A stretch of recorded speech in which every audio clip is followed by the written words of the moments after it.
Hey, thanks for listening to the People Not Titles podcast. We are brought to you by our great sponsors, Land Trust Title Services, your partners for results.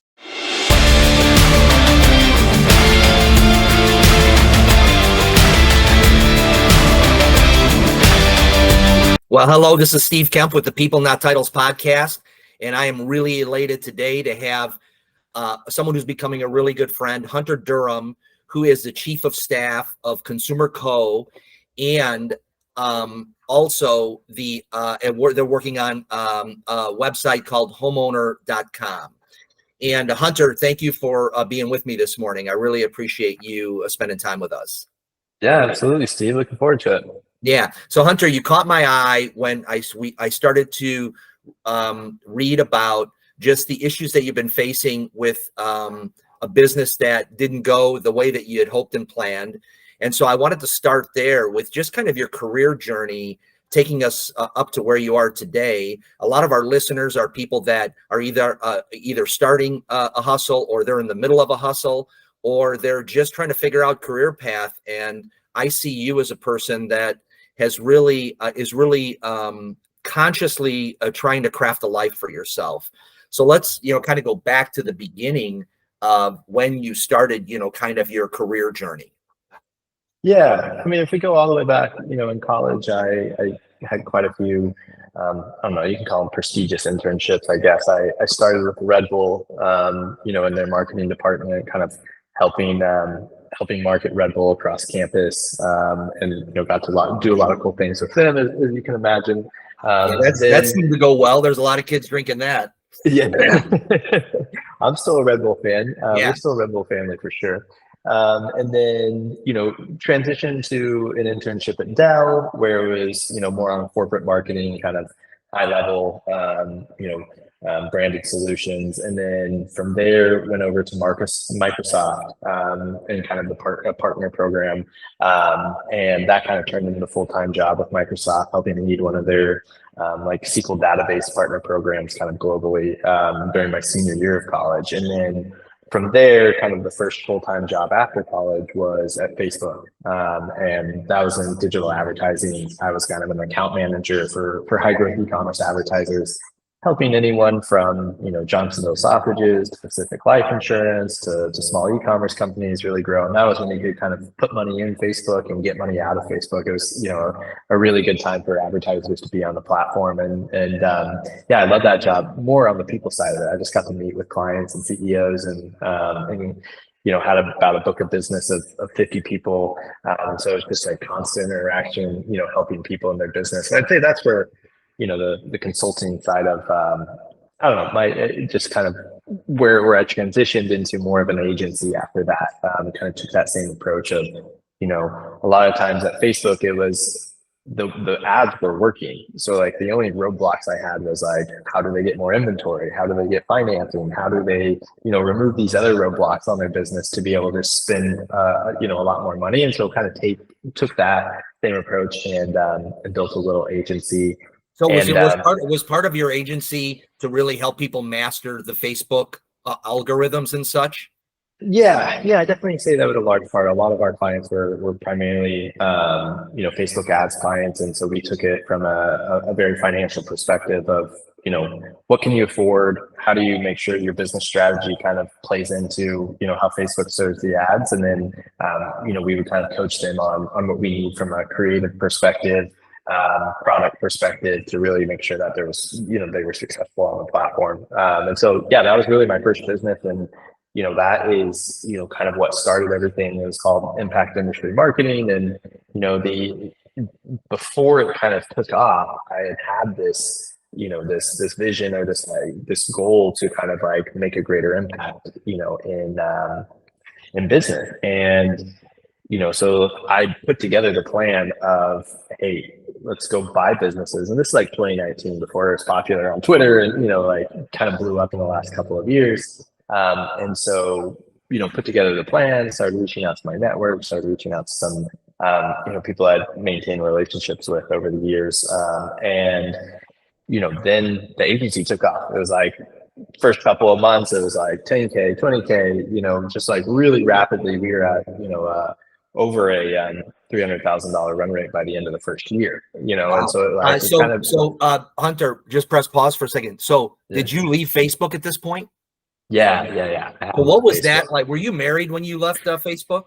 Oh yeah. I got married when I was 20. So I got married when I was a sophomore in college. Okay. And so yeah, when we moved to Austin, I was already married for about 3 or 4 years. We had our first son when I was 2018. Yeah, 2018. And so I left Facebook early 2019. So yeah, And so so when I what left was Facebook, that? Was that like a big decision for you, or were you just like, I'm jumping off? I don't even know. Yeah, I don't even care what the consequences are. yeah, you know, I don't think it wasn't necessarily a huge decision. My wife always knew that I had wanted to kind of be, you know, I kind of told her from the beginning of the relationship, like, hey, you know, want to own businesses, want to run businesses, want to be an entrepreneur. But obviously, you know, family is more important. So it's like, got to take care of the family, got to take care of the household. You know, we were kind of both still going to school. And so, you know, just kind of gone the corporate path. And, you know, I just got frustrated at Facebook was more than anything. It was a great job. I learned a lot, but there was also a lot of restrictions on, you know, what I could and couldn't do. You know, I was managing $9 million a quarter, and they would be like, no, you can't go travel to your clients. I'm like, what are you talking about? Like, this person's spending like $150,000 a day, and you're not going to let me go travel to them, you know, to like improve their business. And it's like, some of the things like that, it was just a really restrictive organization on what we could and couldn't do to grow our business, you know, our book of business. And so, you know, and the second part of it was like, I felt really lazy at Facebook. Yeah. It was like we got breakfast, lunch, and dinner. We had the best health benefits. We, you know, could play ping pong. We could, you know, do anything that we wanted to as long as we were hitting our numbers. And it was just like, they took care of everything for you. Wow. And It's hard to leave, right? yeah, well, I don't know. It was like before I went to Facebook, I would cook, I would do all these things, and then like I just kind of got lazy, you know. And it was like, Yeah. I don't know. At that time in my life, I was like, now or even like 5, 10 years from now, Facebook would be probably awesome, right? Yeah. Like show up, Yeah. you do a great job, you get paid well, they give you breakfast, lunch, and dinner, and then you go home and you can focus on your kids. You know, like it'd Yeah. probably be a great job right now, but you know, I was very young, very driven, and I didn't want to stay in that environment. Yeah, it sounds to me like you saw the gap too, right? Which was, I can get out there and have personal contact with people, and then I could really help them build their brand. I have this expertise with Facebook, and there's more that I can do to impact them. So I love the fact. Yeah, exactly. And a lot of my Facebook clients ended up being my clients at the agency. You know, they were my first clients at the agencies. Yeah. You know, have built a lot of really good relationships over the years, and a lot of them are still really, really successful, or at least, you know, still in business to this day. And, you know, it's 6, 7 years, you know, through all the volatility that has happened in e-commerce. So yeah, I just built really good relationships, and you know, I think that's a great way to start a business. You know, is like take your skill set and relationships. Yeah, and bravo for you for not being inoculated from your dreams by comfort. You know what I mean? And so kudos, man. So okay, you're at 300 grand run rate, and now what? Yeah, and so you know, I still had this vision though of impact industry of buying businesses, and so it's like now I didn't even need investors. Now I didn't even need, you know, other people to kind of capitalize on that dream. And so, yeah, the first business kind of came across. It was an online furniture store. It was all organic, and you know, it seemed like a relatively simple business to buy. You didn't have to take on inventory, so you know, cash flow was really nice. And so we ended up going under contract with that basically the same year that the agency was growing. We just kind of used the profits from the agency to put down the down payment for the SBA loan, and that closed, you know, the next year after that. And so yeah, then it was kind of like, okay, now we have the agency, now we have the online e-commerce store, and you know, I think one of the big things that I learned when buying that business was I thought, you know, since my background was in paid, that I could kind of take this business that didn't have any paid advertising, kind of layer that on top of it. Whereas it ended up, I would say, you know, when you're buying a business, it's probably better to buy a business where it's like, it is all of your strong points. Like it's already, you know, running off of paid, you know, paid. So if something goes wrong in paid, you can kind of fix it. But if it's like, it's not your core competency, but the core competency starts to slip of the business, and now you have to like get up to speed and learn and, you know, kind of do something that you like didn't have to do in the past. It's much harder to do that and add, you know, your core competency on top. So it was basically it was basically, you thought you were buying a complementary business and just plug and play, bolt it on, make revenue, but you were buying a totally separate business that you didn't necessarily master prior to purchasing it. Now you have to get in there and figure it out before things start really spinning. Exactly. All of our traffic was coming from, you know, SEO organic. It had, you know, great ranking for keywords, you know, in our market. And, you know, everybody knows with Google, it's like you're one update away from, you know, it getting a little bit worse. And I mean, we never got like completely destroyed, but it was definitely harder, you know. And then you layer all of the industry things happening on top of it with the furniture industry, and, you know, being our lead time went from 14 weeks to 28 to 32 weeks, like within 3 or 4 months of us buying the business. And so just like all of these industry dynamics, and, you know, on top of, you know, the marketing dynamics, it's like, we could sell you product, but you're not going to get it for like 7-8 months. And so, yeah, it was definitely a huge learning experience for us. And then once we did start shipping our furniture, we realized, you know, we're selling $4,000 or $5,000 couches. We're going into homes, and we just had no control over it. And so, yeah, my shipping partner I called him to complain one day, and he was just like, I'm tired. He had built this business before, you know, he'd been doing it since like the late 90s, you know, still in business now. And I was like, well, are you interested in, you know, like selling? Because I realized that like our product really was like a delivery experience. Like that's really what we were selling. Like somebody's super excited, they're getting a fancy new couch, something that they'll ideally have for like 10, 15 years. And he's like, you know, I would. And so, yeah, we flew up there. We went under contract within like 2 weeks, I think, of our initial conversation about like buying the business. And so, yeah, so that was year 2 of the agency being successful. And so like the agencies continued to grow. We were, you know, that year we ended the year at like $500,000 in revenue. So it's like we still had cash to kind of invest. Like we live a really simple lifestyle. And he called me. Well, he didn't even call me. He called my operations person one day and was like, we're shutting, and this is after we're already under contract. He's like, we're shutting 14 states down.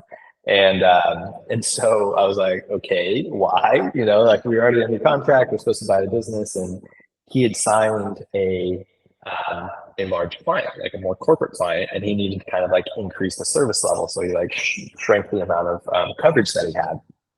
And, you know, we were Furniture USA. I was like, okay, we can't be Furniture USA if we don't serve most of the, you know, right. You don't serve USA. Right?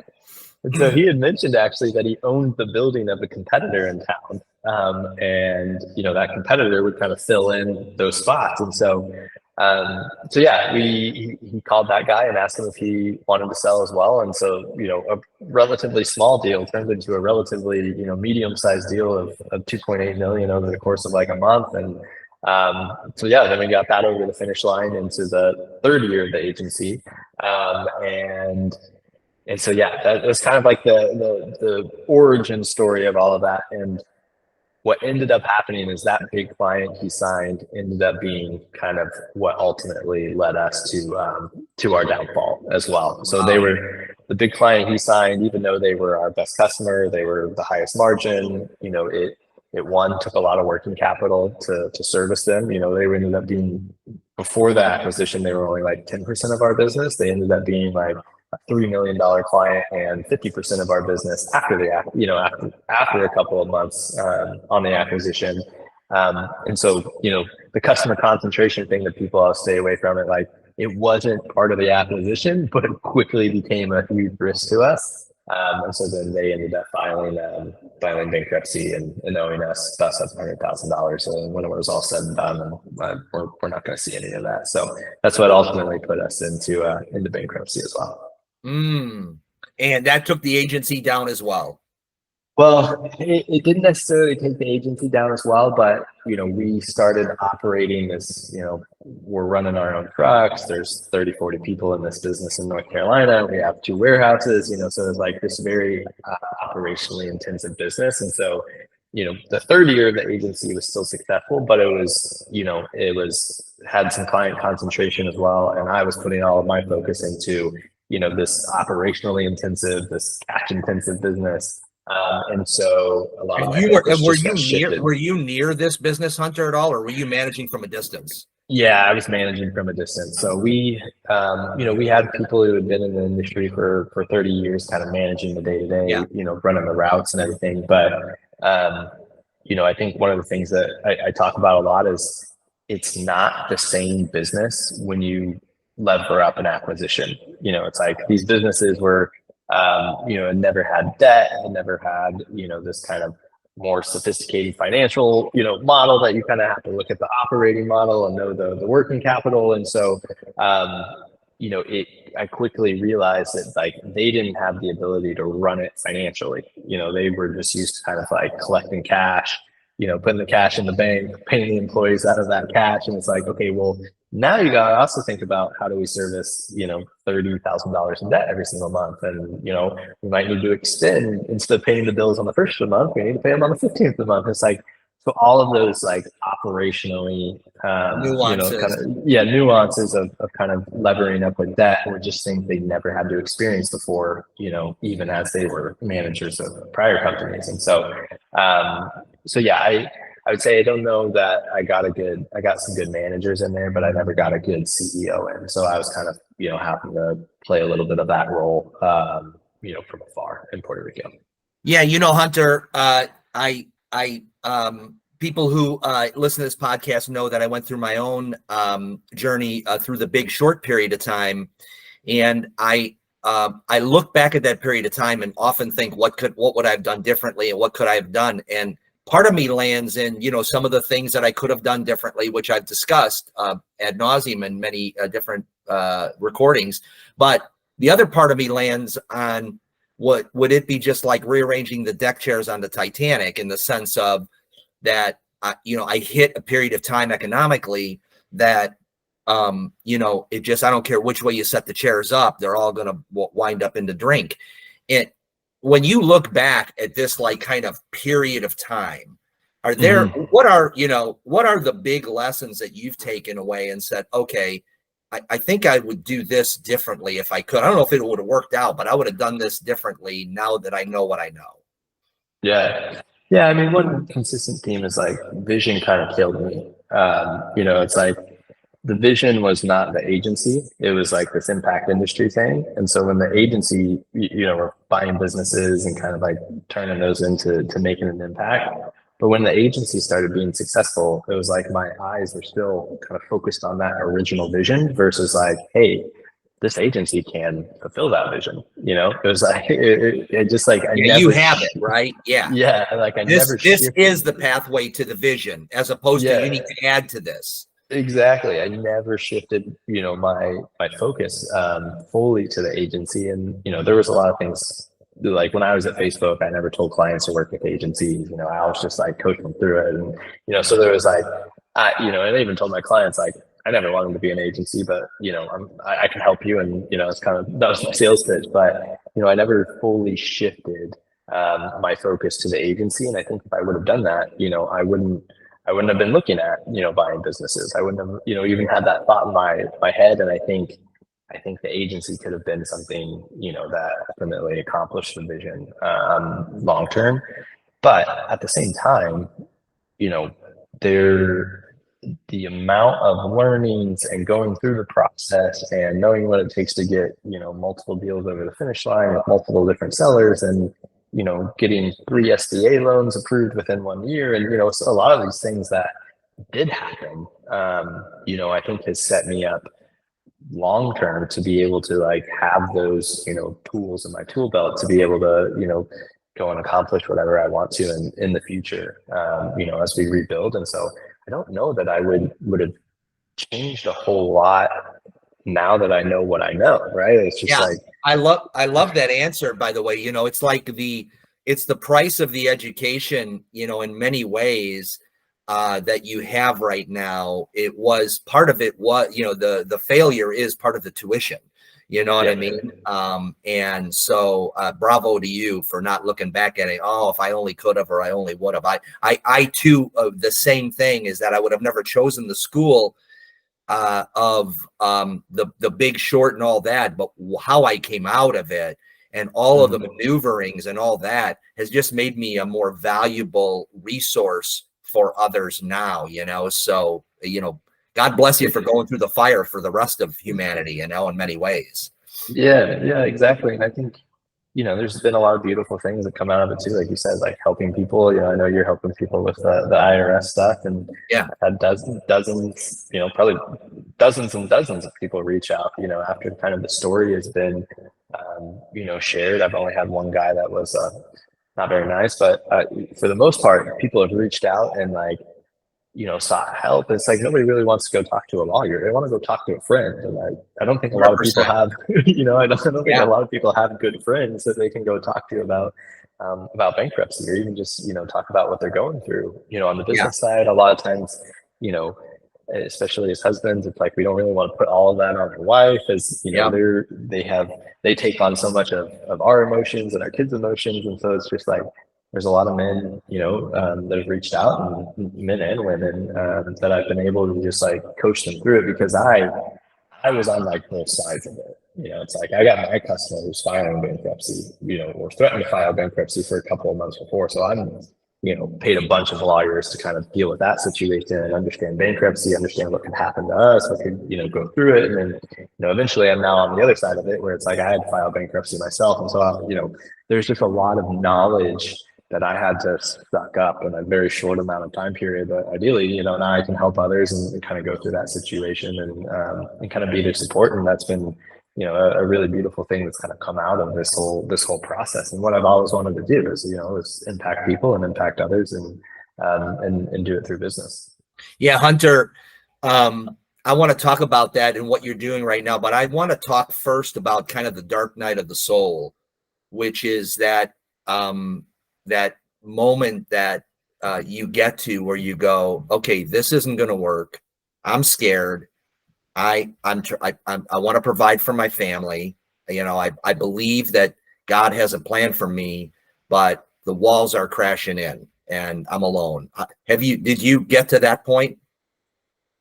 Yeah, I mean, I think that point came back in June, actually, like 3 or 4 months before I filed bankruptcy. So like my client was like kind of threatening to file bankruptcy for, you know, a couple of weeks. I'm on the phone with This is the June CEO. of 2023. June of 2023. Yeah. And And this I is didn't fresh. file until We're talking November. fresh. Yeah, I didn't file until November of 2023. And, you know, my wife is 9 months pregnant. You know, my client, our largest customer, is representing 50% of the business, is going down. We've lost all of, you know, our big clients at the agency, you know, mostly on my end, just because I was kind of putting work in elsewhere, and I wasn't putting the work I should have been putting in on the agency. And, you know, I get this text message that it's like, um, you know, unless you guys accept these really awful terms, you know, we're going to file bankruptcy. We're just ready to liquidate. It's like what I got a text message like one morning. And so like, and this is like 2 weeks before we're about to have a baby. And I call my wife just bawling. I'm like, you know, babe, I have to leave. Like I'm hopping on the next airplane and I'm going to go see what I can do. And I'm going to sit in their office and try to figure it out. And, you know, if not, then, you know, I didn't know what was going to happen. And so yeah, I literally hopped on the next airplane. I like looked up flights, hopped on the next airplane to North Carolina, flew up there, basically sit in the conference room for like 3 days. And, you know, they were trying to like, they were trying to offer partners. They were getting a $20 million equity injection. And then they were trying to basically finance another 10 million through all of their small business vendors and partners at like 5% interest. Whereas like the interest I'm paying is like 12 at this point, you know, 11.75. And so it's like immediately it's just destroying our business, you know, and they're wanting to push it to like the beginning of 2024. And it's like, they are my cash flow. They are 50% of our business. And so, yeah, I was like, no way I'm going to accept that deal unless they gave me, things that I wanted. And so, yeah, I ended up blocking that deal for a whole weekend because I wouldn't say yes, and we were a critical vendor, and they ended up going through with it. And yeah, in that moment, there was a lot of tears shed, a lot of me calling my, Tabitha, my dad, and my parents, and saying just like, I don't want to be here. I don't want to do this. Like, it's not going to happen. And so, I think I processed a lot of it emotionally during that month, right before we were about to have our child. And I guess the cool thing is like a resolution was reached right before we about to have our baby. We had good 2 months of our baby, spending time with it. And then, I got somebody sent me a link. It wasn't even one of my employees that said, Mitchell Gold Bob Williams is ceasing operations on like a Saturday night. And I said, at that point, I was like, well, it's over. I like, it was that quick. It was like, on Sunday, I'm, trying to get a hold of the team members and saying like, hey, business is done. We're kind of, letting people go, keeping who I could keep to kind of wrap up it financially. But it was really quick at that point to where, there weren't a lot of emotions in it at that level. And so yeah, that was kind of the moments for me. Well, you're bringing me back to the moments for myself, and what I realized during the journey of loss for me.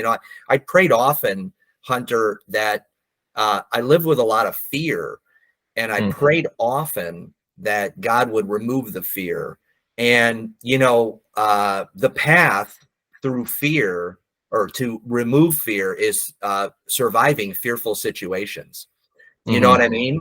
And I didn't realize that. I just thought, remove all fearful situations from me so I don't fear anymore.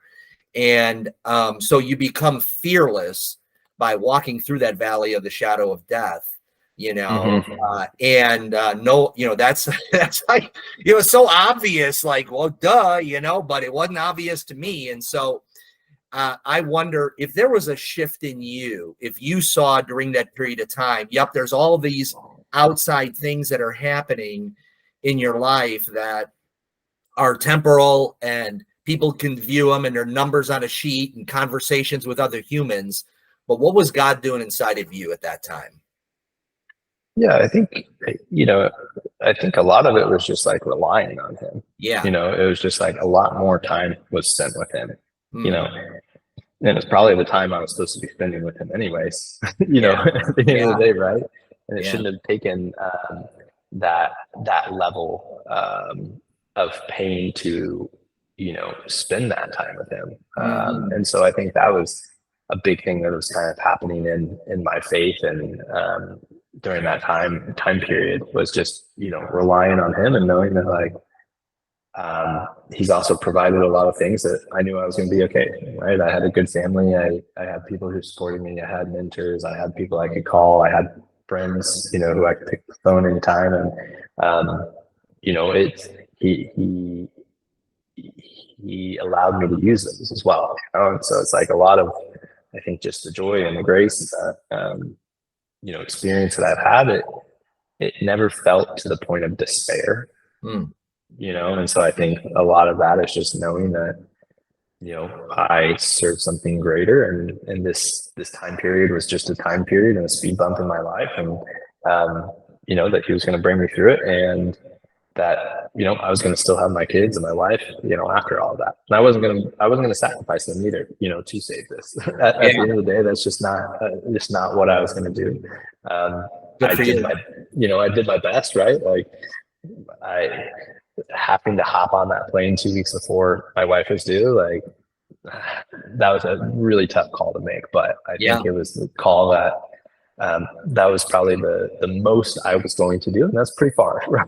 Yeah, that's steep. Yeah. But I was also going to be back by the weekend, and if nothing happened in the 3 days, I was going to be back home, and make sure I was there for, the third child's delivery. So yeah, I think good for you. I think just that sort of like wisdom, I think it was definitely a time where I just had to rely heavily on my faith and what are you giving me to go through it? Yeah, I'm a big believer that in the darkest times, the stars shine the brightest. And, it sounds to me like the stars in your life were family, friends, God, your relationship. And it's a beautiful thing to still have those in the midst of the darkest period. And so what a gift that was. Yeah, definitely.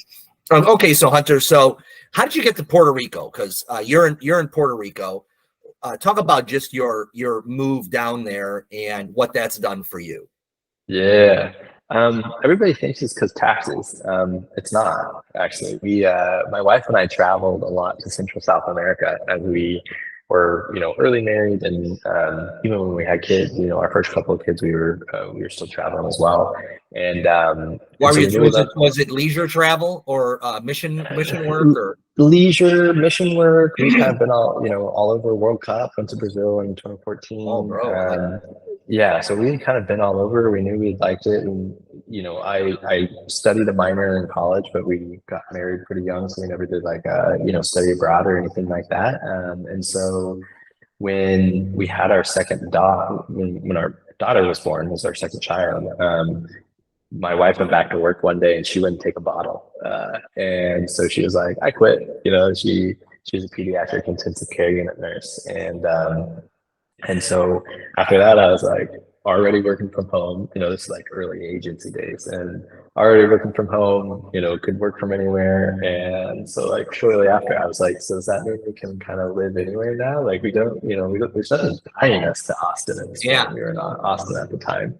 And so, I did a little bit of research. I looked at Panama, looked at Chile, looked at some of the countries, like decent airport, you get back and forth. And, but I mean, Puerto Rico is just easy to move to, it's like you move into another state, you don't have to do anything about your passport. And it's, and so surfing was like the other big thing. And then taxes ended up being, is the cherry on top. Obviously with bankruptcy, it's not super helpful for us to take advantage of the tax incentives, but, it should play out long term. But yeah, that's how we ended up here. And so we live on the beach. And was that during COVID time? Yeah, it was 2020, 2021. Okay, early great. 2021. And so how far are you away from the ocean right now? Hey, thanks for listening to the People Not Titles podcast. We are brought to you by our great sponsors, Land Trust Title Services, your partners for results. The ocean right now. Right now I'm like 2 miles, but our house is on our condo overlooks the ocean. So we live on the beach and spend most of our days at the beach. So that's awesome. Okay, so Hunter, so what has been the vision? Rising up, the phoenix rising up from the ashes. What has been the vision for you, and how did you kind of capture a new vision, or how do you pivot now? You have to provide for your family. You have to make something happen. You got these things tugging at you that you have to settle from the past that you wish would just go away, but they don't immediately. It's you're living in kind of two worlds. Talk about that. Yeah. Well, luckily bankruptcy is almost done. So that's kind of, behind us. We've kind of submitted our plan. Most of our votes came in. By the time this airs, it probably could be over. But, I think right now it's just kind of like taking care of the family, taking care of what I need to do to provide, to keep things as normal as possible. I think right now it's like family's been through all the craziness of the last few years, and so keeping things as normal as possible. And I think a lot of the core things of impacting people, impacting businesses, I don't think that vision changes. I think it looks a little bit different right now as we're building it, but I think that's the core of how I want to continue to show up in the world is continue to impact others through business. And I think a friend texted me the other day and he's like, what could I pray for you? And it's just like, that God will continue to order my steps at this point. It's like, I don't really know what the future holds, but I'm enjoying building homeowner.com and what I'm doing right now. And I think he'll continue to provide opportunities for me to use my skills and strengths to the best of my ability, maybe in work or maybe out of work. So that's kind of where I'm headed at right now. Awesome. So let's get right to that then. Talk about homeowner.com, what that is, and what you're hoping that will accomplish. Yeah, I think it's so we're mainly in the lead generation business. So our goal is to kind of connect homeowners to services, products, information.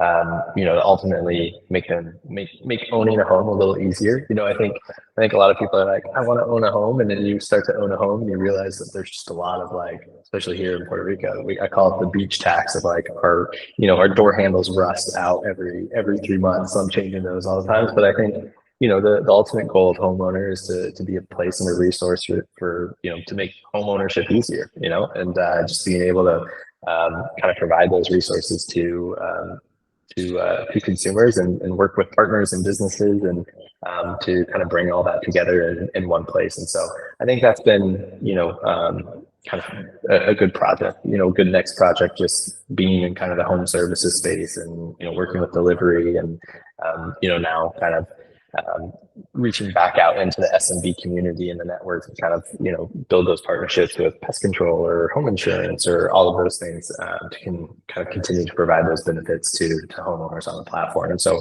we're really early stages, in that business, but I think there's a lot of potential, on homeowner.com to just be that resource. For people. And is that going to be a nationwide resource? Yeah, a lot of the resources or a lot of the lead generation that we do is going to be nationwide. We'll probably have some local pages as we continue to build it out, but a lot of it will be a nationwide resource for homeowners. Okay, fantastic. And your model of people partnering, who do you envision partnering in this effort? Yeah, so I mean, any long term, any sort of service provider that works with homeowners, could be pool cleaning companies. The one we're focused on now is kind of pest control as that ramps up, into mosquito season and pest season. That's a lot of the work that we're doing now. But anybody who wants to, reach homeowners is ideally the people we want to work with. It'll be ideally we'll have a core audience of homeowners that we drive a lot of value for, and we ideally can connect them to more value and continue to drive that for them. Yeah, Hunter. So who's reaching out? So that's excellent. And we look forward to, and we'll keep everyone abreast of that as that becomes a resource for people in our area. Who's reaching out to you right now? When you look at people that you could be a resource to, just from the standpoint of your journey, who's an ideal person that can reach out to you that you can either coach or talk through certain issues? Yeah, I mean, I think anybody who's struggling in their business, anybody who's struggling to make their debt payments, anybody that has, overwhelming commitments to investors or real estate or banks. I've worked with real estate individuals who have a portfolio or have taken on, private money or, that are struggling right now to deploy that money, but they've promised a return and they're failing to make those preference payments.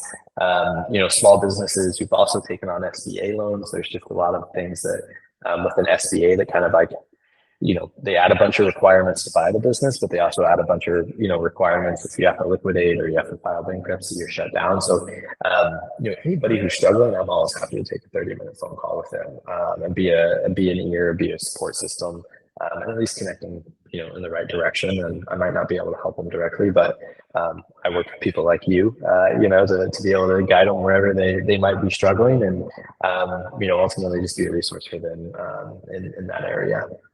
Awesome. That's great. Well, Hunter, anything else that you would want to add to just your story or your journey? Anything you feel that we should be covering before we wrap up? Oh, I mean, we live a really simple life, and I think the biggest thing is that bankruptcy is not an end; it's a beginning. That's what I keep telling people, and ultimately, bankruptcy can't take away the things that are most important to you, like your family, your kids, your joy. And so, make sure that you keep those things at the forefront and don't ruin those because of bankruptcy or because you're struggling. It's much, you'll have those on the other side of bankruptcy. Whereas if you put every ounce and last piece of your soul into a business and, it's failing, like you're not going to have that. And so make sure you don't ruin those things that are most important to you, trying to save the thing that probably isn't as important to you long term. Yeah. And many people, die with the business, right? As opposed to just letting the business go and moving on to live another day. Yeah, exactly. Yeah, and I'd encourage people to take action early. It's like bankruptcy is expensive. It costs money. Legal fees cost money. And so if you find yourself in a situation, it's like buy time. You can do that inside of bankruptcy or outside of bankruptcy. Create a plan. To tell them, hey, here are the people you owe money to. Hey, here's what I am planning on doing, and then try to follow through with that plan as much as possible, and let them know that bankruptcy could be an option if these things don't happen. And so, yeah, you really, really want to give yourself as much time and resources as possible when things are going wrong, because if you have $0 and you want to go file bankruptcy, it's like you're going to have to ask somebody else for the money to file bankruptcy. And so just it is a process, but it's a legal process, and it allows the courts to figure things out. So what I hear you saying is, don't wait till you're at zero. That meter has to go off way before then for you to even have some resources to protect yourself. Exactly. And live. So yeah, exactly. Well, Hunter, I just want to say thanks a lot. I appreciate you spending time. I appreciate you sharing your journey. I'm sure people will learn a lot. I'll have your contact information in our notes, and I'm sure we'll be in touch. As we continue to be a resource for each other. Yeah, absolutely, Steve. I appreciate it, and appreciate you having me on. And if anybody wants to reach out, up to 20, Awesome. Thanks, buddy. All right. Have a great day. Yep, you too. Hey, thanks for listening to the People Not Titles podcast. We are proudly sponsored by Land Trust Title Services. If you enjoyed the podcast, please hit the like button. Please subscribe. And we'd love it if you'd share our podcast with your friends. Thanks a lot.